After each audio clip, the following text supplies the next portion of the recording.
Bismillahirrahmanirrahim. Alhamdulillahi rabbil alamin. Wassalatu wassalamu ala asyrafil anbiya'i wal mursalin Sayyidina Muhammadin wa ala alihi wa sahbihi ajma'in. Rabbi syrah li sadri wa yassir li amri wahlul 'uqdatam min lisani yafqahu qawli.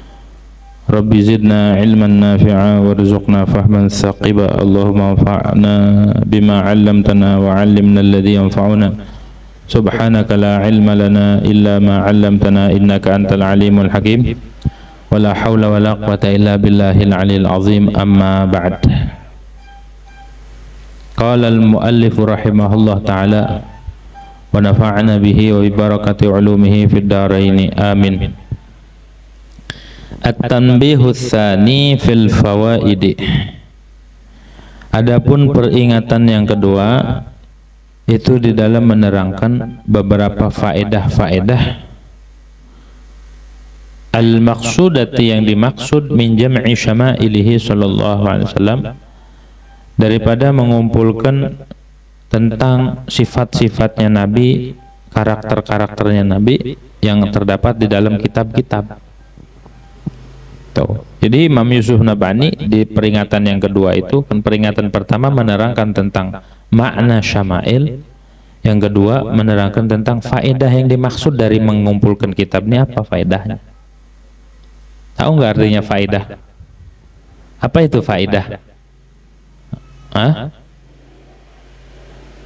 Faedah itu secara bahasa sesuatu yang kita ambil pelajaran, baik ilmu, kita ambil faedah atau keuntungan, baik ilmu atau harta atau selainnya, seperti kedudukan, itu faedah secara bahasa nih. Apapun yang kita ambil keuntungan darinya, dari ilmu kayak harta, kedudukan, jabatan, itu namanya faedah. Kayak orang ngaji nyatet fawaid, nah itu faedah yang dicatat, ilmu yang dicatat. Ngaji tentang fikih, faedah-faedah fikih. Ngaji tentang tasawuf, faedah-faedah tasawuf. Ngaji tentang tauhid, faedah-faedah tauhid. Ngaji tentang ilmu nahwu, fawaid nahwu, itu namanya faedah. Faedah-faedahnya ilmu. Atau harta, yang kita ambil keuntungan dari harta yang kita punya, itu cara bahasa tuh. Atau kedudukan. Kedudukan tuh jabatan. Kedudukannya apa di masyarakat? RT. Nah, bisa dimanfaatin jadi RT, jabatan RT. Atau RW. Begitu ya. Itu kedudukan namanya. Begitu. Namun secara istilah, dan secara istilah arti faedah itu adalah al-maslahatul mutarattibatu 'alal fi'li min haitsu innaha samratuhu wa natijatuhu. Itu arti faedah. Faedah itu secara istilah, pengertian faedah adalah maslahat. Satu maslahat yang timbul dari satu perbuatan. Jadi maslahat yang timbul dari satu perbuatan ditinjau dari segi buah dan natijahnya, hasilnya, itu namanya faedah. Kayak kita misal apa faedahnya membersihkan got, saluran?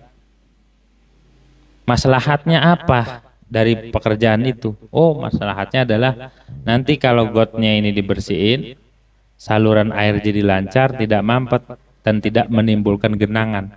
Tuh ditinjau dari maslahat, itu namanya faidah. Contoh lagi, apa sih faidahnya ngaji? Apa misalkan kita ngaji fikih? Emang apa faedahnya kita ngaji? Maslahatnya apa kita ngaji? Oh, kita tahu tentang hukum, tahu tentang rukun, tahu tentang syarat, tahu tentang sunnah-sunnah dalam ibadah. Itu namanya faedah. Jadi faedah maslahat yang timbul dari satu perbuatan ditinjau dari buahnya, buah dari perbuatan itu. Apa maslahatnya? Gitu, itu namanya faedah. Paham tuh ya. Jadi apa? Selama ini kan kita ngerti ini faedahnya apa, ini berfaedah enggak. Maksud faedah itu hasil akhirnya apa? Ada maslahatnya enggak? Ada sisi positifnya enggak? Itu faedahnya. Kayak orang bakar buhur. Membakar itu perbuatan. Terus maslahat yang ditimbulkan dari ngebakar buhur apa? Mengharumkan ruangan. Selain mengharumkan ruangan, emang wangi-wangian itu disukain malaikat. Jadi kalau kita membakar buhur, salah satu faedahnya adalah mengundang datangnya para malaikat. Asal kitanya taat. Lagi maksiat misalkan, lagi nongkrong main ini, bakar buhur dulu biar malaikat apa yang datang itu mah? Malaikat azab yang datang. Ya, orang lagi maksiat bakar buhur, ya tahu tempat lah. Kalau lagi maulid, bakar buhur. Kalau lagi acara dares, bakar buhur. Kalau lagi maksiat, itu bakar menyan. Gitu ya, bukan bakar buhur. Jadi ada maslahatnya. Nah, kayak orang makan jeruk. Jeruk itu umumnya mengandung vitamin apa? Kalau vitamin C buat apa? Hah? Keseleo. Hariawan, buat daya tahan tubuh lah ya. Kalau kita tubuhnya terpenuhi vitamin C-nya, enggak gampang sakit. Secara medis begitu. Nah, jadi faedahnya makan jeruk adalah memperkaya vitamin C. Itu namanya faedah. Ini contoh nih pelan-pelan tuh ngajim biar didapat. Itu namanya faedah. Tuh. Kayak kita nongkrong sampai larut malam. Berfaedah enggak? Artinya ada maslahat enggak? Kalau tongkrong enggak ada maslahatnya, ya enggak ada faedah. Ya, kalau enggak ada faedah, fadhi kalau bahasa Arabnya, ini sia-sia. Begitu, masyiminnuh. Enggak ada artinya ini. Jadi apapun perbuatan kita, kita tinjau maslahatnya. Kita tinjau ini di akhirnya ada maslahat apa enggak. Tuh, begitu. Sekiranya enggak ada maslahat, stop dah. Kalau ada maslahat, baik maslahat dunia ataupun akhirat, silahkan lakukan. Tapi kalau enggak ada maslahatnya, yang ada kerugian, kalau kata orang dulunya metoksik, kalau kata nenek-nenek mah, kalau emang sesuatu itu enggak ada faedah, tinggal. Begitu ya, tinggalkan. Emang perintah daripada Allah Subhanahu wa taala, wahjurhum hajran jamila, tinggalin. Kalau emang suatu hubungan atau suatu pertemanan atau suatu komunitas di situ nggak ada faedah, ngapain buang-buang waktu, buang-buang umur? Tinggal cari yang faedah, yang manfaatnya dunia dan akhirat. Paham tuh ya? Arti faedah tuh salah satu. Itu faedah. Kalau ditinjau dari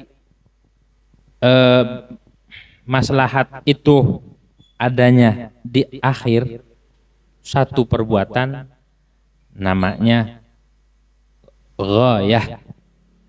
Apa? Ghayah. Jadi kita berbuat, perbuatan itu ngelihat ujungnya, ngelihat hasil akhirnya apa. Nah, itu namanya ghayah. Jadi kalau ghayah mah al-maslahatul mutarattibatu 'alal fi'li min haitsu innaha fi tarfil fi'li. Fi tarfil fi'li. Maslahat yang timbul dari satu perbuatan melihat dari hasil akhirnya. Itu namanya ghayah. Ghayahnya apa? Ujung-ujungnya apa? Ente begini. Gitu ya. Kayak UUD, nah goyahnya ente ngelakuin ini UUD, nah UUD ini namanya goyah. Gitu ya. Jadi goyah mah melihat akhirnya. Kalau melihat buahnya atau natijanya itu namanya faidah. Kalau ngelihat dari sisi akhirnya namanya goyah. Sama halnya seperti elat dan gorod. Elat, apa itu illah? Illah itu sama. Al-maslahatul mutarattibatu 'alal fi'li min haitsu innaha ba'itsatun lil fa'il 'alal fi'li. Kalau elat itu satu maslahat juga. alasan bahasanya. Kalau kita alasannya apa? Alasannya kan, kalau kita menghujat harus ada alasan dong. Ente nggak terima alasannya apa? Nah, alasan itu bahasa Arabnya illat. Apa illat itu? Bahasa Arabnya illat. Illat itu apa? Illat itu sendiri pengertiannya apa? Maslahat yang timbul dari satu perbuatan. Al-maslahatul mutaratibatu 'alal fi'li min haitsu innaha ba'itsatun lil fa'il 'alal fi'li. Dari segi ditinjau dari segi maslahat ini yang mendorong pelaku untuk melakukan sesuatu. Motivasi, jadi ya motifnya apa? Ente melakukan ini, itu dia elat. Apa motifnya? Misal ada orang, kenapa ente mukul si Z? Apa motifnya? Salah apa? Nggak mungkin ada perbuatan tanpa ada motif. Oh iya, karena dia nyenggol saya. Begitu. Makanya saya pukul. Nah, nyenggol itulah menjadi elat atas perbuatan si fa'il melakukan perbuatan. Contoh tuh ya, elat. Maslahat. Tapi maslahat di sini bukan berarti ngebukin orang maslahat, bukan. Maksudnya maslahat di sini adalah sesuatu yang timbul atas dasar yang mendorong dia, maslahat yang timbul atas perbuatan dari segi dia yang mendorong melakukan suatu perbuatan, tindakan. Elat namanya. Kayak orang, contoh datang ke klinik, cuk datang. Pas datang ditanya, kenapa datang kemari? Apa alasannya? Motifnya apa Anda datang ke ini? Alasannya sakit, gitu. Jadi yang mendorong dia. Jadi kelihatannya sakit. Sakit ini maslahat apa enggak? Sakit. Sakit itu maslahat enggak? Sakit itu maslahat bukan? Ya secara kacamata kita aja sakit enggak maslahat. Tapi dengan adanya sakit dia datang ke dokter. Jadi ditinjau dari zahir sakit bukan maslahat, sakit sih. Tapi dari segi dia berangkat ke dokter, yang mendorong dia berangkat ke dokter adalah sakit. Begitu juga dalam kehidupan kita. Awalnya mah biasa-biasa aja, giliran ditimpa musibah. Ini ditimpa musibah, diomelin sama bininya, di kerjaan juga digangguin mulu sama temen, diisengin. Di mana-mana kagak ada yang beres. Lagi jalan lah disosor soang. Udah hidup kayaknya gini amat gitu. Akhirnya dia malam-malam beraniin diri ke masjid, ke musola. Yang dulu mah jangankan malam, siang aja nggak pernah ke musola. Gara-gara dirundung masalah. Masalah itu enak nggak? Masalah itu enak nggak? Ujian tuh. Agak kalau ada orang yang bilang ujian enak, itu para wali sama para nabi. Para nabi aja kadang-kadang ngeluh. Kagak enak. Tapi justru dari masalah ini ada dorongan dia untuk ke musola. Bukan ke dukun ya. Ke musola, ke masjid. Ngapain? Bukan nyuri kotak amal, bukan. Tapi ibadah. Dia muhasabah. Dia koreksi dirinya, ya Allah, barangkali saya ya salah ya. Selama ini saya teledor dalam hak terhadap istri, terhadap teman. Akhirnya dia timbul tuh, ya Allah, selama ini saya jauh darimu. Makanya saya banyak masalah. Secara kacamata zahir masalah itu enak apa enggak? Enak. Enggak ya? Tapi ditinjau dari sisi batin, ternyata masalah itu yang mendorong kita dekat dengan Allah Subhanahu wa taala. Ketimbang kenikmatan. Kalau kenikmatan kadang-kadang orang lalai, terpukau. Tapi kalau masalah, orang dirundung masalah, kalau normal nih hatinya, bukan orang gila, pasti dia, ya Allah, begitu. Kalau orang gila mah masa bodoh. Dia ngejar-ngejar orang kayak, dia ngebukin orang gila, dia masa bodoh. Tapi kalau orang normal ada masalah, umumnya ketika dirundung masalah pasti dia mentok larinya ke sini, mentok ke sini. Kemana larinya?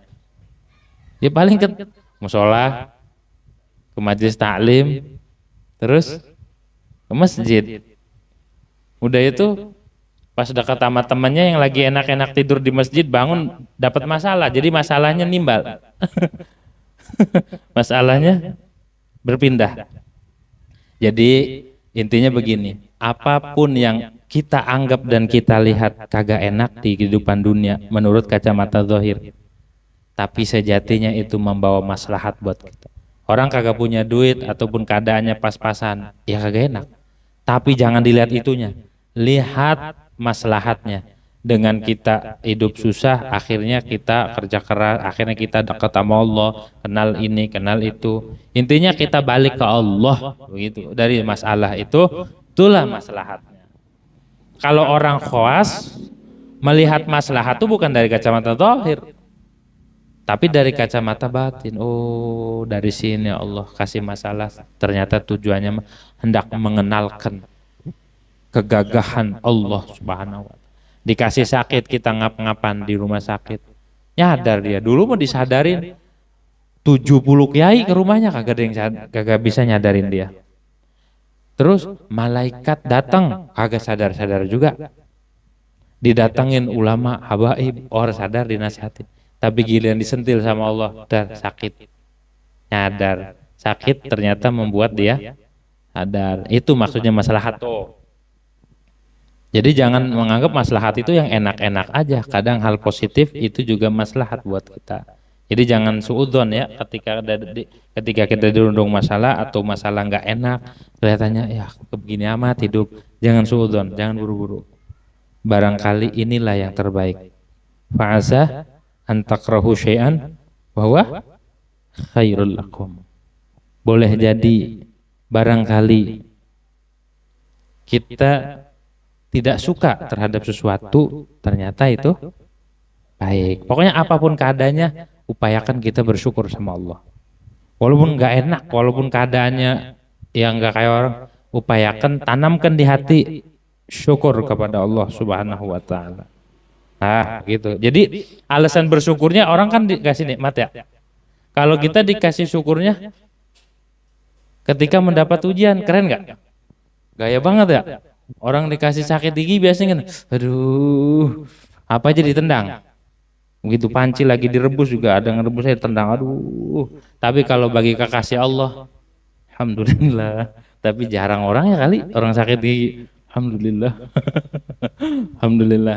Tapi kalau udah sampai begitu, top. Makanya jarang sekali orang yang bersyukur terhadap ujian. Di Ihya disebut ini. Jadi syukur itu bukan hanya pada nikmat. Terkadang di bala juga kudu bersyukur, karena ketika diteliti hakikatnya bala itu nikmat, maka pantas dan layak untuk disyukuri. Begitu umumnya orang syukuran kalau dapat kayak habis dapat hadiah, dapat warisan, pokoknya dapat yang enak kan syukuran. Ada enggak orang syukuran gara-gara dia kena bala, bangkrut syukuran di rumahnya? Ada enggak? Misal lagi bangkrut usahanya, tiba-tiba ngundang orang, ngundang acara apa ini maulidan? Alhamdulillah. Perusahaan bangkrut. Kata yang datang, ini top ini, keren nih, baru ini, gitu ya. Baru top begitu. Dalam keadaan apapun dia bisa bersyukur. Apalagi dapat nikmatnya, maksudnya begitu. Ketika diuji aja dia mampu bersyukur, apalagi mendapatkan nikmat. Tapi jangan digini, jangan diaplikasikan. Misal sekolah, nilainya min, nol, dia bersyukur, alhamdulillah, dicium-cium rapotnya, alhamdulillah, alhamdulillah, nilainya merah semua. Itu dikemplang sama babanya, dasar tolol. Orang nilai minus, alhamdulillah, alhamdulillah baik. Belajar yang benar, gitu ya. Gitu. Tapi kan enggak semua orang itu anaknya sukses. Maka bersyukur kalau di antara anaknya ada yang geblek, ada yang enggak sukses. Baca aja enggak bisa. Padahal babanya orang terpandang. Anaknya enggak yang jadi. Kenapa? Karena itu yang meredam kesombongan kita. Coba kalau jadi semua sombong, nggak ada di kampung ini mah anak tuh 9 semuanya sukses. Anak siapa? Anak siapa? Kalau ada salah satu yang kagak jadi, otomatis dia nggak nyombong, merasa gagal, merasa ini tuh. Makanya kalau ada salah satu anak yang nggak berhasil, itu sebenarnya teguran dan itu semuanya rem dari Allah Subhanahu Wa Taala buat kita. Biar kagak jumawa. Coba kalau jumawa, bahaya penyakit hati. Tuh, jadi tidak semua yang kagak enak itu sebenarnya kagak enak. Kalau ditinjau dari segi batin, dari segi hakikat, ternyata ada maslahat. Kayak api. Api itu sifatnya apa? Membakar. Kalau membakar terus panas, enak nggak kalau kebakar sama api? Nggak enak kan? Tapi orang ngerokok kagak ada apinya sehari semalam kagak habis-habis satu batang. Hah? Orang masak air, masak ngerebus ini kagak bakal matang-matang. Makanya jangan buru-buru suudzon nama hal negatif. Allah ciptakan di alam dunia ini tujuannya adalah untuk berpikir. Allah ciptakan setan, Allah ciptakan neraka, Allah ciptakan ahli maksiat, Allah ciptakan orang-orang kafir. Jangan berburuk sangka dulu. Semua itu ada hikmah yang kita nggak paham. Dan itu bisa digali oleh orang-orang cerdas dan orang-orang yang berakal serta berpikir, oh iya ya, gitu. Jangan terburu-buru kita menilai negatif. Baik.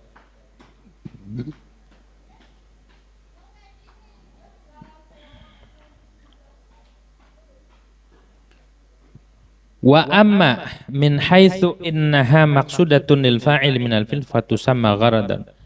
Ditinjau dari segi bahwa maslahat itu yang dimaksud bagi pelaku, maka namanya gharad. Gharad itu tujuan.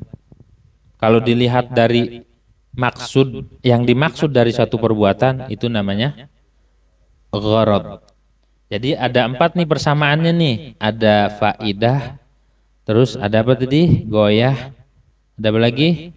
Elat, ada gharad. Tapi ditinjau dari segini, dari segini. Sama maslahat-maslahat juga semuanya, 4-4-nya. Bisa nggak kumpul semuanya itu? Bisa. Dia. Contohnya orang ngegali sumur. Orang ngegali sumur tujuannya nyari apa? Air. Setelah sempurna ngegali, ada air tuh. Air ini namanya apa? Faidah. Karena tujuan dari ngegali sumur ini buahnya adalah air. Kalau ditinjau dari min haitsu innahu natijatul hafar, ya itu namanya faedah. Kalau ditinjau dari tujuan akhir ngegali, akhirnya air, itu namanya apa? Namanya apa? Oh ya. Kalau ditinjau dari segi innahu ba'ithun 'alal hafr, air ini yang mendorong saya buat ngegali. Kenapa ente gali sumur? Saya butuh air. Jadi saya gara-gara air nih, saya gara-gara masalah air nih saya bikin sumur. Kalau sekarang bukan gali, ngebor. Gara-gara air nih, krisis air, jadi saya ngebor. Jadi motivasinya adalah air. Berarti air ini namanya apa? Kalau ditinjau dari segi bahwa ini yang memotivasi kita untuk gali, namanya elat. Kalau ditinjau dari yang dimaksud dari galian itu, ente maksudnya ngegali ini apa? Air. Maka dinamakan gharad. Jadi bahasanya beda-beda. Makanya ada istilah takhtaliful ibarah biikhtilafil i'tibarat wal ma'na wahid. Berbeda-beda ungkapannya, bahasanya. Kayak di kita aja beda-beda. Bahasa Jawa beda, bahasa Sunda beda, tapi maknanya satu. Bahasa Batak beda, bahasa Bugis beda, ya, bahasa Padang beda, tapi tujuannya satu. Pasti ada perbedaan, tapi itu namanya takhtaliful ibarat bi ikhtilafil i'tibarat wal ma'na wahid. Itu paham tuh ya artinya faedah. Faedah tuh al-fawaidil maqsudati, faedah yang dimaksud min jam'i syama'ilihi sallallahu, dari mengumpulkan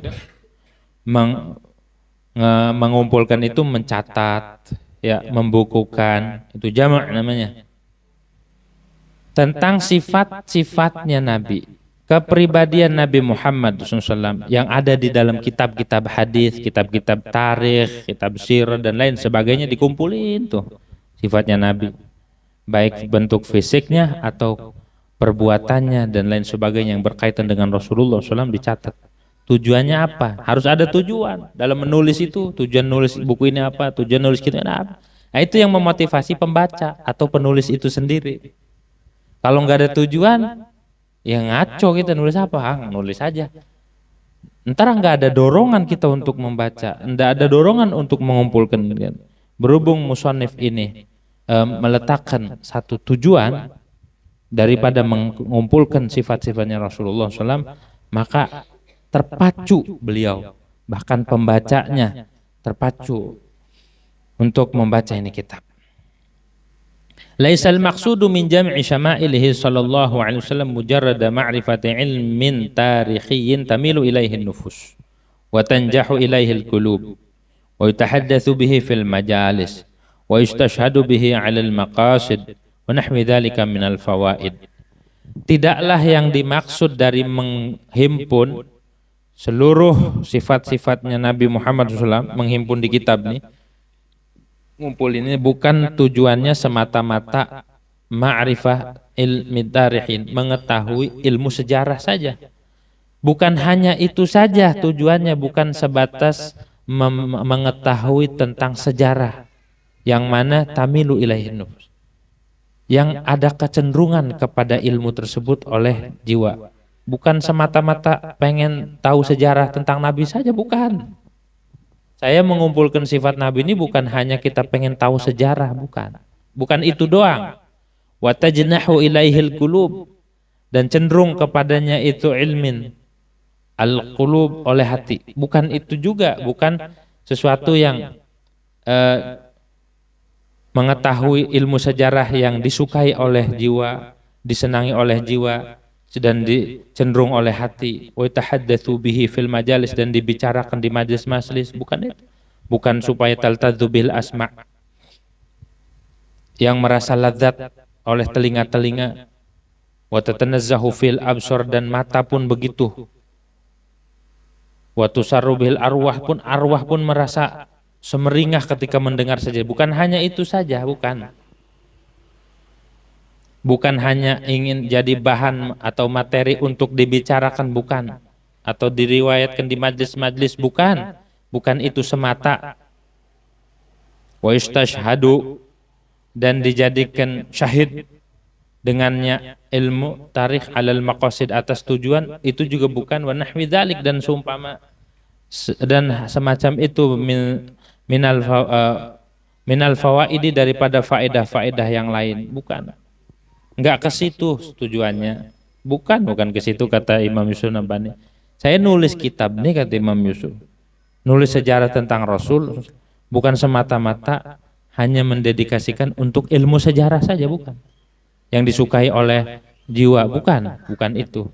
Tapi wa innamal maqsudu min jam'i syama'ilihi sallallahu alaihi wasallam, hanya saja yang dimaksud dari menghimpun seluruh syama'il, seluruh sifat-sifatnya Nabi, seluruh kepribadian Nabi Muhammad SAW, fawaidu ukhra, yaitu faedah yang lain, muhimmatun, yang sangat penting di dalam agama. Tapi tujuannya jauh lagi. Apa itu? Tujuannya adalah mendapatkan faedah-faedah yang sangat penting di dalam agama. Apa? Minha at-taladzudu bi sifatihil 'aliyati wa syama'ilihi radiyah. Di antara faedahnya menulis ini kitab, bahkan membaca, kalau bagi pembacanya, yaitu at-taladzuz, merasakan kelezatan dengan mendengar sifat-sifatnya Nabi yang luhur. Jadi ketika dibacakan cerita tentang Rasulullah SAW, itu hati merasakan kenikmatan. Itu tujuannya. Jarang orang yang begini. Jarang orang yang taladzuz bisifatihi wa zawatihi. Awas. Kan di sini disebutnya sifatihi, sifatnya Nabi. Ya plus zatnya, karena nggak mungkin ada sifat tanpa ada zat. Jadi orang-orang yang top itu, para aulia, mereka itu yatalazzaduna bidzawatir rasul wa sifatih. Mereka itu merasakan keladzatan dengan memandang zatnya Rasul, bukan lagi sifat, zatnya. Bahkan zatnya Nabi, dekat dengan Nabi, bersentuhan dengan Nabi, bahkan memandang wajah Nabi, itu mereka yatalazzad, merasa lazat. Lazat itu gimana sih? Lazat itu gini, ada orang ngidam. Ngidamnya apa? misal rujak atau nanas madu, ngidam ya, rujak dah. Di siang-siang bolong ngidam rujak, pakai sambal ya, sambal kacang ataupun pakai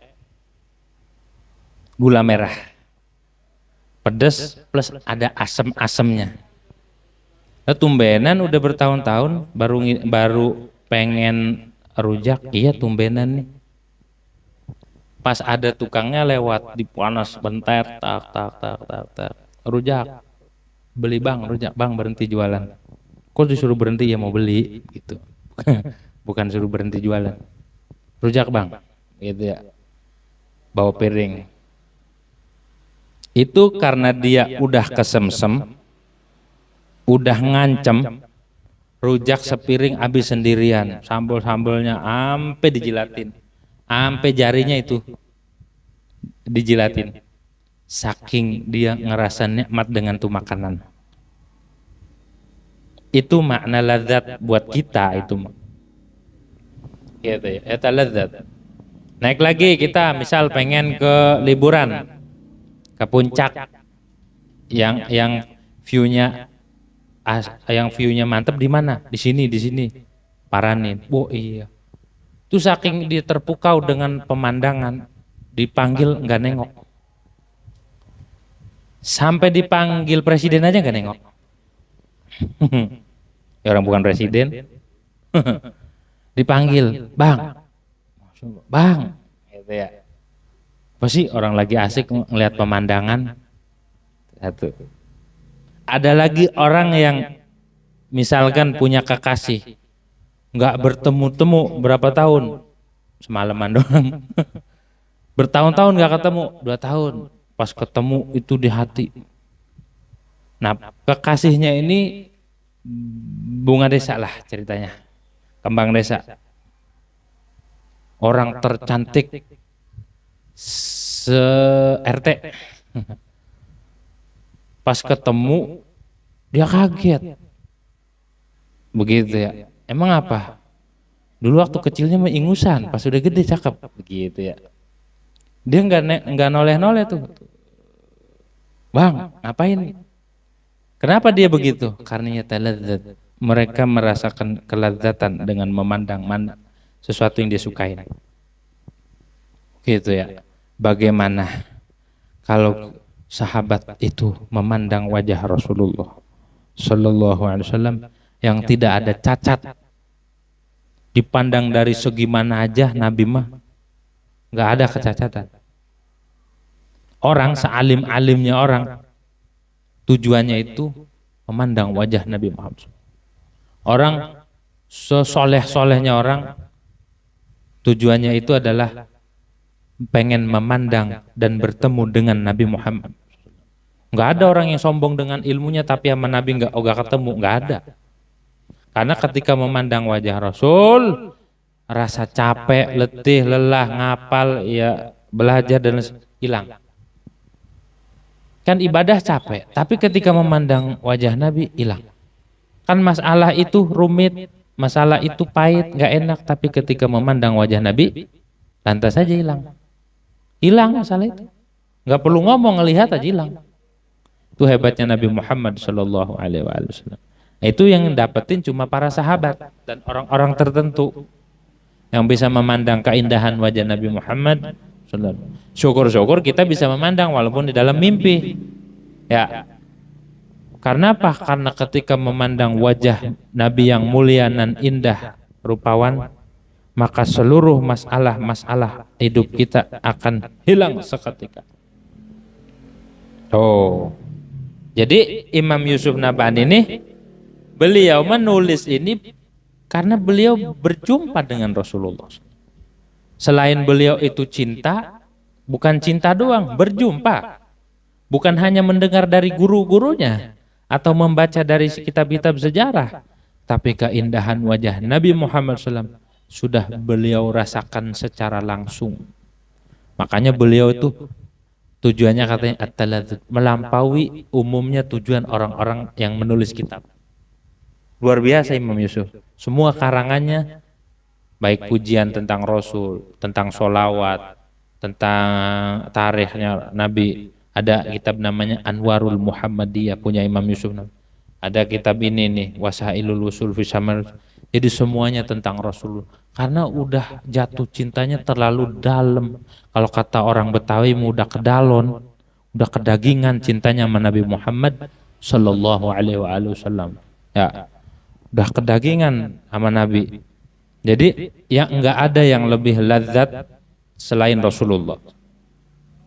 Orang kalau sudah yataladzat bin Nabi, maka seluruh apapun yang berkaitan dengan Nabi, entahkah itu ngaji syama'il, entahkah mengamalkan ilmunya Rasul, entahkah mengamalkan syariatnya Rasul, entahkah mengamalkan sunnahnya Rasul, entahkah berbicara tentang Rasul, entahkah dia bersolawat kepada Rasul, tidak ada yang paling nikmat selain menyebut-nyebut. Bukan dunia yang dia cari. Ketika dia bersolawat, emang yataladzat lisanuhu wa qalbuhu wa ruhuhu bin Nabi.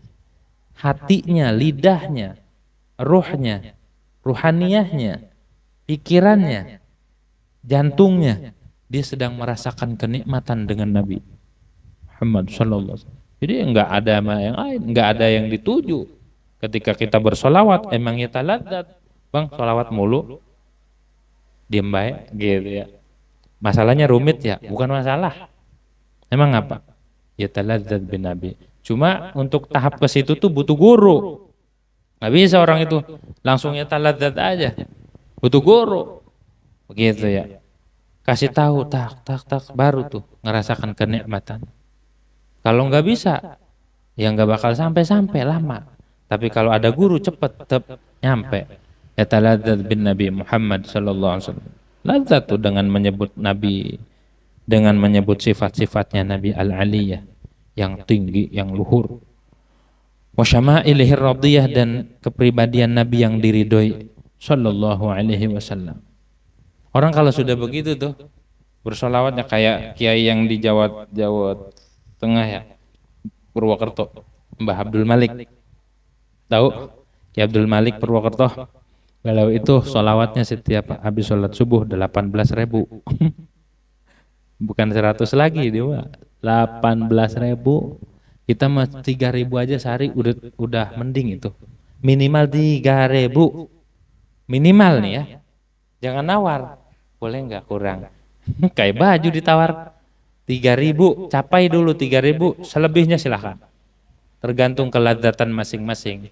Tergantung kuat dan tidaknya hubungan kita dengan Nabi Muhammad SAW. Semakin kuat, semakin banyak. Semakin kuat, semakin lama, semakin kuat, semakin dia memaknai sholawat. Boro-boro mikirin dunia, dia sedang asyik dengan Nabi Muhammad sallallahu alaihi wasallam. Nggak ada kepikiran dunia. Begitu ya. Kalau udah masuk Allahumma sholli ala sayyidina Muhammad atau sallallahu ala sayyidina Muhammad sallallahu ala Muhammad, itu udah hatinya tuh ketarik ke Rasulullah. Begitu tuh kalau orang yang sudah cinta sama Nabi mah. Kalau enggak ada mahabbah mah, walau sholawatnya sebanyak apapun melenceng. Ya melenceng mah melenceng aja. Emang pemain profesional enggak ada melencengnya nendang penalti? Hah? Messi segitu profesionalnya, tapi ada juga kegagalannya, melenceng juga. Enggak lantas wah Messi lagi pasti masuk, enggak juga. Begitu tuh. Sebanyak apapun, sehebat apapun, kalau hatinya melenceng dari Nabi, melenceng semuanya. Amalan aja menurut orang mah amalan soleh, amal baik nih. Wah top banget, Masya Allah. Pakainya rapi, bacaannya ngaji mulu. Tapi kalau tujuannya melenceng, semua melenceng aja. Gitu ya. Maka memperbaiki tujuan itu sangat penting. Meluruskan tujuan itu sangat penting. Agar apa? Agar koneksi kita benar-benar nyambung, agar ikatan kita benar-benar nyambung dan kuat dengan Nabi Muhammad Sallallahu Alaihi Wasallam. Jangan sampai kita udah benar diajarkan baca sholawat, diajarkan tentang Rasul, tapi kita punya tujuan dan maksud melenceng dari Rasul. Jadi Rasulnya mau orang ditoleh, yang ditoleh selainnya. Apa ini? Pengen apa ini sholawat? biar ini gol. Apanya yang gol? Berarti Rasul buat jembatan doang, bukan buat tujuan. Begitu tuh. Awas kita ke Rasulullahnya, hati-hati kalau kita nggak lempeng, hati-hati kalau kita bermain-main di wilayah Rasul, tapi hati kita bukan ke Rasul. Berbicara tentang Rasul, tapi hati kita tidak terhubung dengan Nabi Muhammad Sallallahu Alaihi Wasallam. Gitu ya. Nah Imam Yusuf mah ngarang kitab aja tujuannya dilempengin tuh. Tujuannya adalah at-taladzuz, merasakan kelezatan. Wa minha, dan di antara faedahnya lagi at-taqarrubu ilaihi sallallahu alaihi wasallam, mendekatkan diri, mencari kedekatan kepada Nabi Muhammad SAW. Kalau kita mah caper ya, cari perhatian sama Nabi, mencari kedekatan biar kita bisa dekat sama Rasul tuh tujuannya. Nah kita sama, ketika baca sholawat tujuannya adalah taqarruban ila Rasulillah, biar dekat sama Rasulullah. Begitu ya. Kita ngadakan maulid biar dekat sama Rasul. Karena doanya Sahih Muslim itu Duror sendiri, baik di mahalul qiyamnya apa? Rabbi balighna bijahi fi jiwarih khairah maq'ad. Imam Ali Habsyi aja dalam doa ketika mahalul qiyamnya, Rabbi balighna bijahi, ya Allah sampaikan aku dengan kedudukan Nabi Muhammad SAW. Apa? Bijiwari, kedudukan Nabi di samping. Apa yang dipinta supaya apa sampainya? Rabbi balighna bijahi fi jiwari khairah maq'ad. Sampaikan biar aku dekat sama Nabi sebaik-baiknya tempat. Bahkan di doanya terakhir beliau katakan apa? Di doanya tuh, doa maulid, di antaranya wa antuballighana min syarafil qurbi ilaika wa ila hadzal habibi ghayata amalin. Semoga tuh harapannya engkau sampaikan kami dari kemuliaan dekat dengan Nabi, min syarafil qurbi ilaik, dekat kepadamu, wa ila hadzal habib. Imam Ali Habsyi ngarang Simtudur tuh aja dekat sama Allah, dekat sama Rasulullah. Itu doa yang paling top tuh. Kita takarub, kayak kita ngaji, boleh nggak niatnya takarub bila Rasul? Boleh. Saya ngaji biar saya disenengin sama Nabi, ngegirangin hati Nabi. Boleh begitu? Boleh. Sangat dianjurkan. Kita ngaji nih dari rumah. Saya niat ngaji sama wasailul wusul sama ili Rasul, niatnya taqarruban ila Rasul. Begitu aja. Pakai bahasa Indo, nggak usah belibet kalau nggak ngerti. Takutnya salah lagi. Udah bahasa Indonesia aja. Ya Allah, saya ngaji ini niatnya biar dekat sama Rasul. Udah gitu aja. Nggak dekat sama manusia, dekatnya sama Nabi. Terus wastijlabu mahabbatih.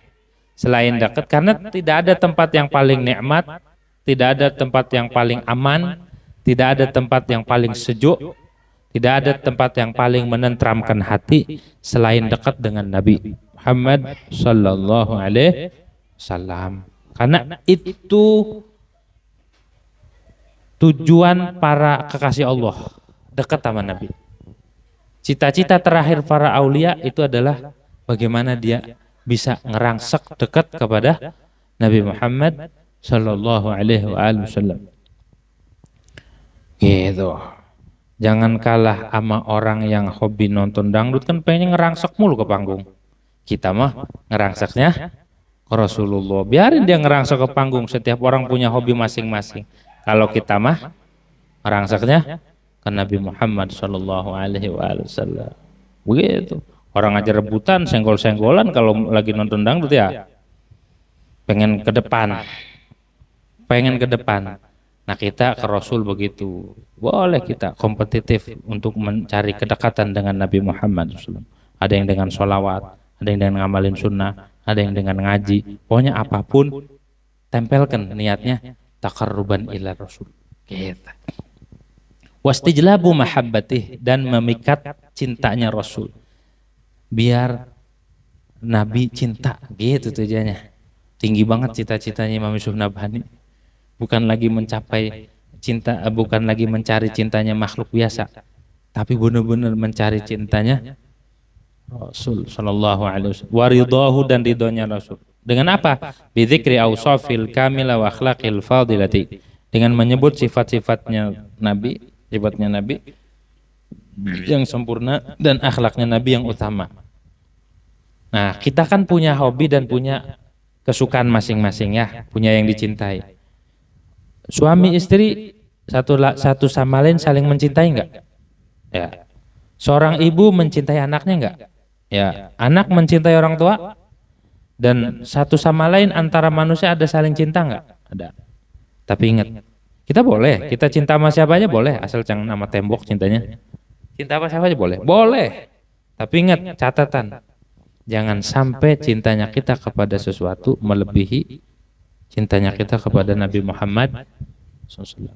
Boleh kita demen game ini silakan mubah asal enggak haram. Demen ini boleh. Demen nama monyet aja boleh. Tapi ingat, secinta-cintanya seorang suami sama istri, secinta-cintanya istri sama suami, secinta-cintanya orang tua sama anak, secinta-cintanya anak sama orang tua, secinta-cintanya kita sama keluarga, secinta-cintanya sama manusia, jangan sampai melebihi cintanya kita sama Nabi Muhammad SAW. Karena itu mempengaruhi keimanan kita, was. Kalau sampai bilang, bahkan di dalam kitab Sulamut Taufiq kalau nggak salah, atau di kitab Irsyadul Ibad, antara dua ini, di bab riddah tuh. Kalau sampai mengatakan kepada istrinya, Neng, kamu itu lebih saya cintai di alam dunia ini, nggak ada yang paling saya cintai selain kamu. Hati-hati. Apalagi sampai membandingkan dengan Rasulullah SAW, itu bisa murtad. Kalau sampai bilang, nomor satu yang paling dicintai dalam dunia cuma kamu. Hati-hati. Kalau itu bukan mubalaghah nih, bukan majaz, itu bisa murtad. Kenapa? Karena mengalahkan cintanya kita kepada dengan cintanya Nabi Muhammad SAW. Pokoknya boleh kita mempunyai cinta kepada siapa aja, tapi jangan sampai mengalahkan cintanya kita kepada Nabi Muhammad Sallallahu Alaihi Wasallam. Begitu, mulai itu harus dipertimbangkan tuh. Selama ini kita cinta kita sama Nabi, terus cinta kita sama keluarga seimbang ataupun lebih cinta ke Nabi apa enggak ya? Nah itu karena barometer iman terada di sini. Kama yataqarrabu syairil karim bi dzikri awsafil jamilah. Sebagaimana mendekatkan diri oleh syair, cari perhatian, cari kedekatan oleh penyair kepada orang yang dipuji yang mulia. Penyair nih memuji-muji seorang, tujuannya apa? Dengan menyebut sifat-sifatnya karim yang indah, wa khisalihin nabila, dan sifat-sifatnya yang agung. Tujuannya apa? Taqarrub. Tujuannya. Kenapa? Karena orang yang mulia bila dipuji mereka akan membagi-bagi hadiah. Orang dulu tuh raja-raja punya tukang syair sendiri. Jadi setiap hari syairnya ini memuji-muji. Jadi raja ini terhibur, kasih duit, kasih hadiah. Li'annal kiram idza mudihu ajzalul mawahib wal ataya. Karena orang yang pemurah, orang dermawan, orang baik, kalau dipuji dia mengasih.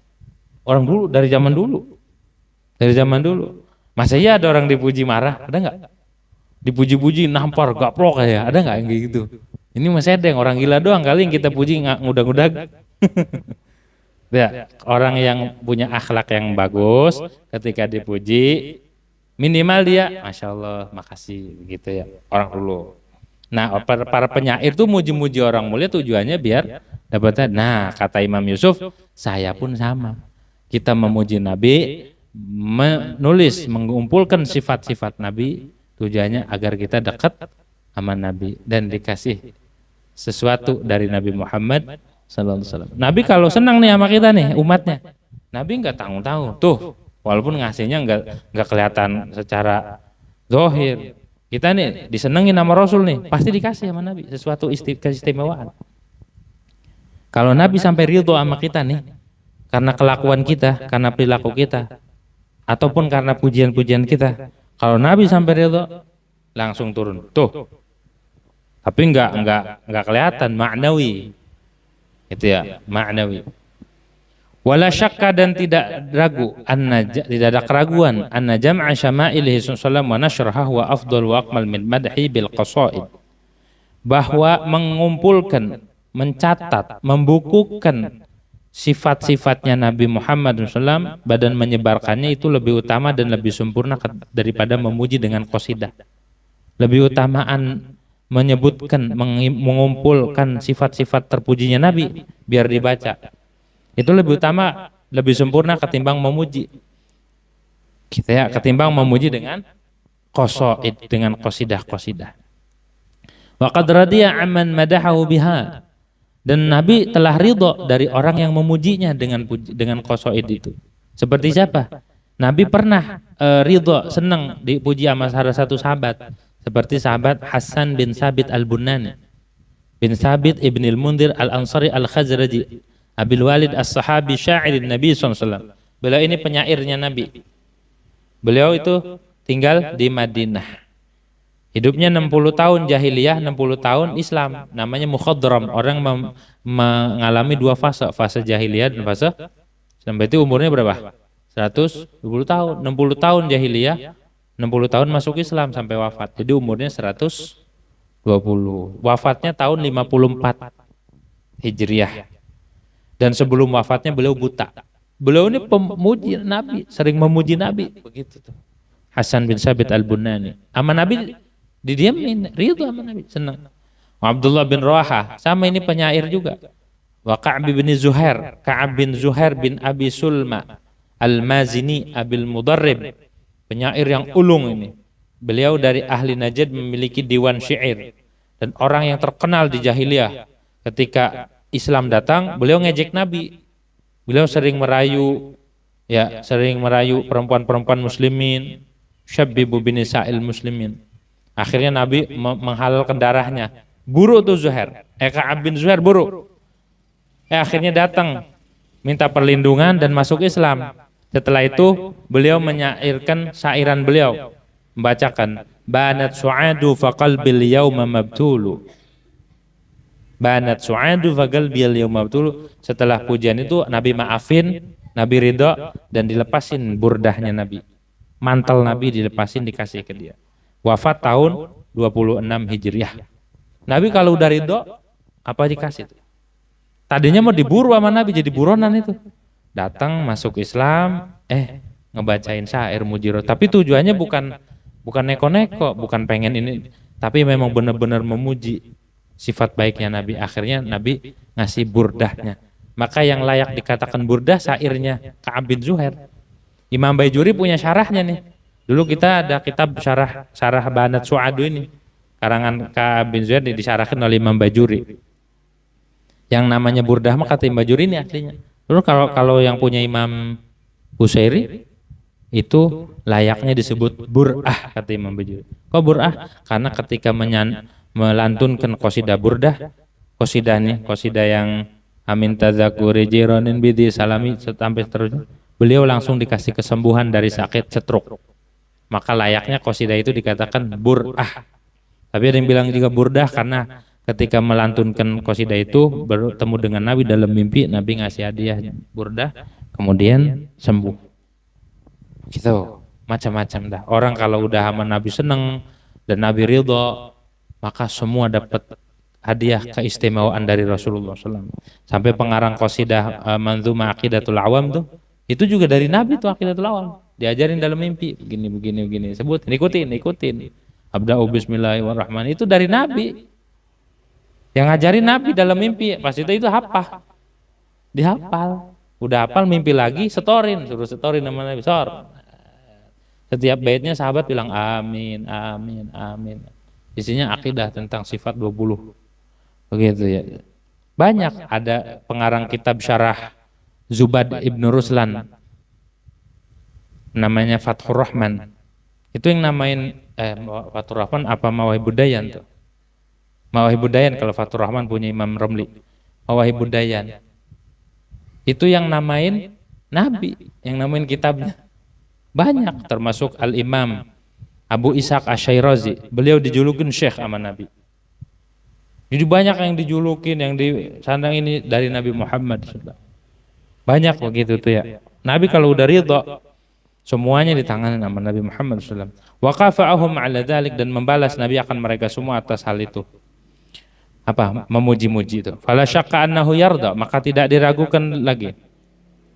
Ain annahu yarda, bahwa Nabi itu ridha amman ya'tani bi jam'i syama'ilihi wa nashriha.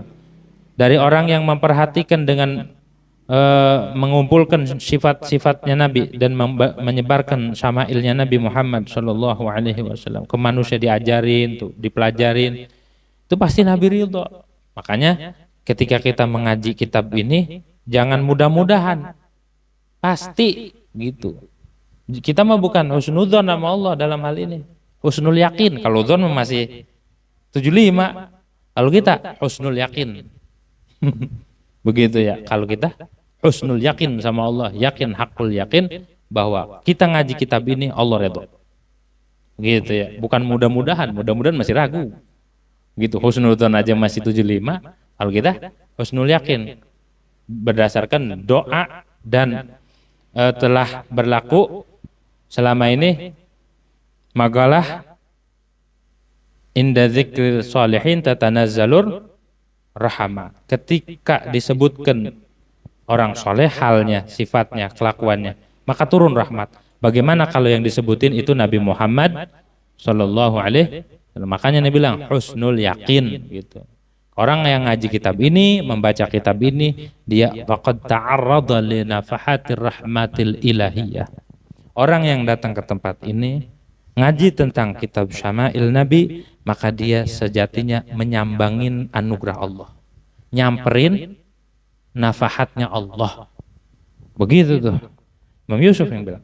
Wa minha ta'arruduna li mukafatin sallallahu alaihi ihsanihi ilaina. Di antara faedahnya lagi kita menyambanginya kita terhadap balasan Nabi Muhammad SAW atas kebaikan Nabi kepada kita. Wa in qadhihi yana, dan menyelamatkan Nabi akan kita min dzulumatid dhalal, dari kegelapan kesesatan ila anwaril huda, kepada cahaya petunjuk.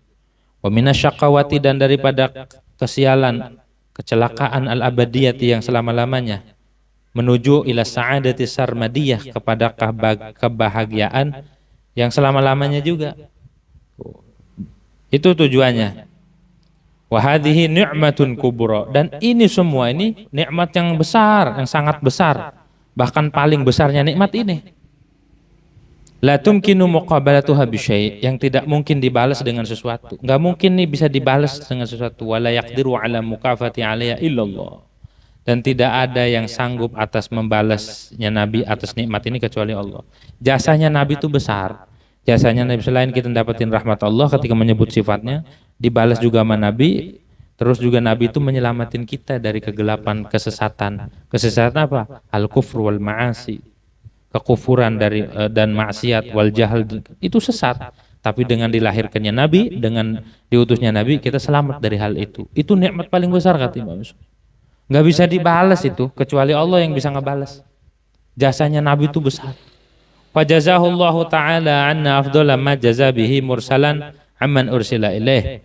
Maka semoga Allah membalas Nabi Muhammad SAW, anna, menggantikan daripada kita dengan paling utamanya sesuatu yang Allah membalas dengannya, ma mursalan, akan para rasul, akan yang diutus, amman ursila ilaih, menggantikan dari orang yang diutus ilaih kepada man. Gitu. Nabi kan diutus, jasanya Nabi nyelamatin kita dari kesesatan, dari masuk neraka, akhirnya selamatin. Itu nggak kebalas jasanya Nabi. Maka semoga Allah membalasnya dengan berkali-kali lipat, dengan balasan yang paling utama, balasan seorang Rasul daripada orang yang diutus kepadanya, maksudnya umatnya. Kita nggak bisa ngebalas jasa Nabi, luar biasa. Siapa yang bisa nyelamatin kita dari api neraka? Siapa yang bisa ngasih tahu tentang hal akhirat kalau bukan Nabi Muhammad SAW? Fa innahu anqadha nabihi minal halakati. Maka sesungguhnya Nabi itu menyelamatkan kita. Maka sesungguhnya Allah itu menyelamatkan kita dengan Nabi minal halakati, daripada kehancuran. Wa ja'alana min khairi ummatin, dan menjadikan Allah akan kami daripada sebaik-baik umat. Sampai didikan Nabi itu kita dididik menjadi khair ummah, sampai dipuji sama Allah. Kuntum khaira ummat ukhrijat linnas, sampai didikan Nabi itu menjadi umat ini diklaim menjadi umat yang terbaik. Ukhrijat linnas, yang dikeluarkan bagi manusia. Da ini Nabi dini. yang menganut agama dengan agama Nabi. Alladzi irtada wastafa bihi malaikatahu. Yang mana agama ini membuat redha. Wastafa bihi, dan memilih dengan agama itu akan para malaikatnya. Wa man an'ama alaihi min khalqihi, dan orang yang memberikan nikmat Allah atasnya daripada makhluknya. Walam tumsi bina ni'matun dhaharat wala batanat nilna biha hadzan fi dinin wa dunya. Maka tidaklah menjadi dengan kami satu nikmat yang nampak dan tidak pula yang tertutup. Nilna, yang kita dapatkan dengannya akan bagian di dalam dunia dan agama, ataupun rufi'a bihanna makruhun fihima, diangkatkan dengan nikmat itu dari kita apa yang sesuatu yang tidak disukai di agama, di dalam agama ataupun dunia, au fi ahadin minhum, atau salah satu dari dunia dan agama, illa, tuh dari situ sampai situ, illa wa Muhammadun sallallahu alaihi wasallam sabab wal qaid ila, melainkan Nabi Muhammad SAW itu sabab yang menuntun kepada kebaikan nikmat tersebut, wal hadi ila rusydiha, dan yang menunjukkan kepada petunjuk nikmat tersebut. Jadi tidak ada nikmat dunia akhirat, nikmat zahir, nikmat batin, melainkan semuanya jasa Nabi Muhammad SAW. Ada orang dinaikin pangkatnya, itu sebenarnya jasanya Nabi. Ada orang lulus kuliah, itu jasanya Nabi. Ada orang jadi ini jadi itu, semuanya jasanya. Ada orang dapetin rumah, ada orang dapat tanah, ada orang dapat nikmat ini, semuanya itu jasanya Nabi Muhammad SAW. Nabi yang ngegiring itu. Imam Yusuf boleh katakan gitu. Nggak ada satu nikmat. Apa nikmat zahir? Imam Ibnu Abbas katakan nikmat zahir itu dalam satu riwayat nih ya,